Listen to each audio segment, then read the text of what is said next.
मैं उन लोगों में से थी जिनके बारे में लोग अक्सर सुना करते थे।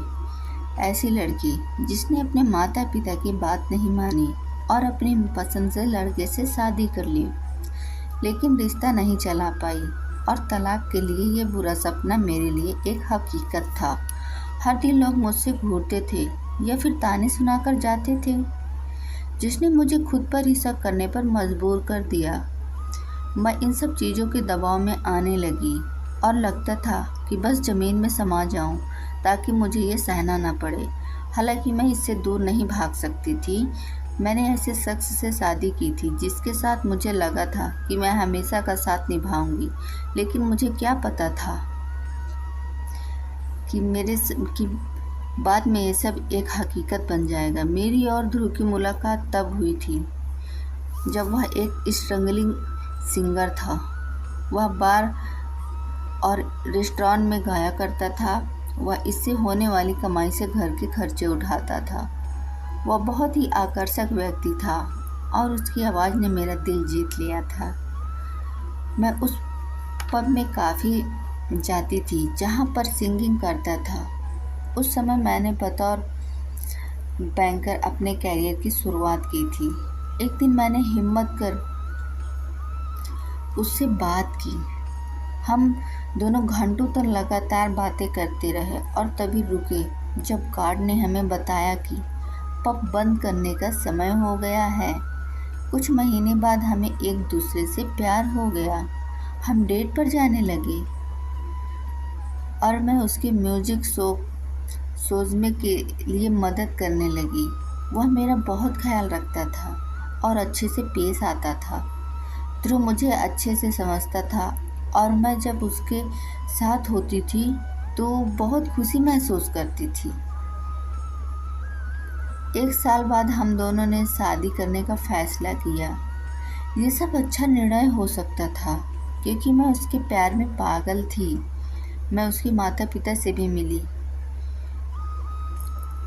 वो बहुत अच्छे लोग थे। हालांकि मेरे पेरेंट्स को ये रिश्ता कुछ खास पसंद नहीं था। उनका कहना था कि लड़का के पास कोई असली कमाई नहीं है और वह अभी भी संघर्ष ही कर रहा है, जिस वजह से हमारा भविष्य सुरक्षित नहीं बन सकेगा।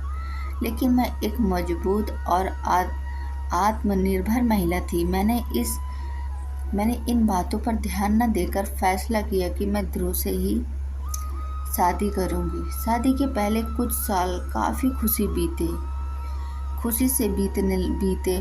वह मुझसे काफ़ी सपोर्ट करता था और उसके साथ रहते हुए मुझे भी सशक्त महसूस होता था। भले ही वह घर के लिए बचत करने से ज़्यादा पैसे नहीं दे पाता था, लेकिन वह इस कमी को पूरा करने के लिए मेरी गैर मौजूदगी में घर के सारे काम संभालता था। हालांकि कई महीने और साल बीत जाने के बाद भी ध्रुव अपने कोई फिक्स जॉब ढूंढने में सफल नहीं हो सका और भविष्य को लेकर भी उसकी कोई मजबूत योजना नहीं थी।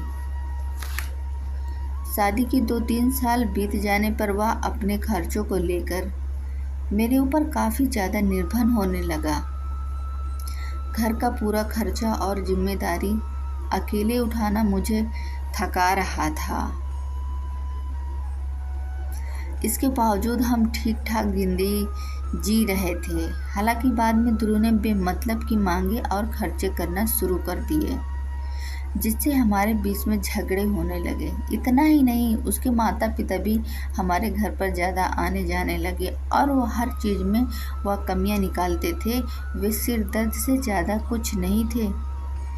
मैंने इस बारे में ध्रुव से बात करने की कोशिश की तो लेकिन उसने इसे इग्नोर कर दिया।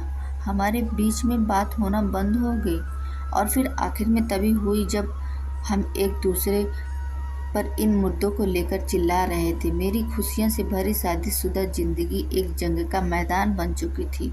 हमारे बीच में रोज़ झगड़े होने लगे। मैं उसका अटेंशन पाना चाहती थी और उम्मीद करती थी कि वह एक जिम्मेदार जीवन साथी बने। मेरी सभी कोशिश बेकार रही और हमारे बीच से पूरी तरह से बात होना बंद हो गई। ये काफ़ी परेशान कर देने वाला था। मैं किसी ऐसे शख्स के साथ नहीं जी सकती थी जो इतनी मुश्किलों से जड़ बन रहा था। मैं उससे जितना प्यार करती थी उतना ही प्यार मुझसे खुद से था, और मैं अपनी भी इज्जत करती थी। मुझे भी इस रिश्ते से 1 साल में ही इतना दुख मिला कि आखिरकार मैंने अलग होने का फैसला ले लिया। मुझे तब और पीड़ा महसूस हुई जब मैंने देखा कि ध्रुव तलाक के बाद रिश्तों को बचाने की इच्छा तक नहीं दिखा रहा था। वह इसके लिए राजी हो गया। इस पूरी स्थिति के दौरान भी हमारे बीच कोई बात नहीं हुई। मैंने फिर भी कोशिश की, लेकिन उसकी ओर से कभी मुझे जवाब नहीं मिला। महीनों बाद तलाक की कानूनी कार्रवाई पूरी हुई। हम अपने अपने रास्ते निकल पड़े। मैंने कभी सोचा नहीं था कि मैं एक ऐसे शख्स बन जाऊंगी जो अपने पेरेंट्स की बात न मानकर इच्छा से शादी करे और फिर उसका ये नतीजा निकले। कैसे सास ने मेरी जिंदगी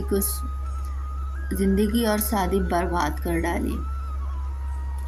कुछ ही साल में हमारा तलाक हुआ था। मैंने अपनी नौकरी करना जारी रखा, लेकिन मेरे बुरे शादीशुदा जीवन में मुझे भावात्मक रूप से बुरी तरह से थका दिया था। मुझे अभी भी ध्रुव की बहुत याद आती है। आखिर में भले ही मैंने खुद को चुनने का फैसला किया, पर यह भी सच है कि मुझे उससे बहुत प्यार था। मैं उसके लिए व्यक्तित्व और आवाज़ की ओर आकर्षित हुई थी। इसे भूल पाना आसान नहीं था। मैं इस तरह महसूस करने पर खुद से नफरत भी करती हूँ, लेकिन जब भी हमारी शादी की खुशी के पल मेरी नज़रों के सामने आते हैं तो उसके लिए मैं तड़प उठती हूँ। कई बार मैं सोचती हूँ कि क्या मैंने तलाक लेकर सही किया। हम दोनों के बीच किसी तरह का संपर्क नहीं है। मेरे पेरेंट्स मेरी दूसरी शादी के बारे में सोच रहे हैं, पर मैं सोचती हूँ कि क्या मैं फिर से ऐसा प्यार किसी और से कर सकूँगी। तो अगर आप भी किसी से प्यार किए तो प्लीज़ एक लाइक आप ज़रूर करिए, और स्टोरी अच्छी लगी हो तो चैनल को सब्सक्राइब और बेल आइकन को प्रेस कर दीजिए। अगर आपको ऐसी स्टोरी चाहिए तो आप कमेंट में बताइए। हम मिलते हैं नेक्स्ट स्टोरी में, तब तक के लिए बाय बाय।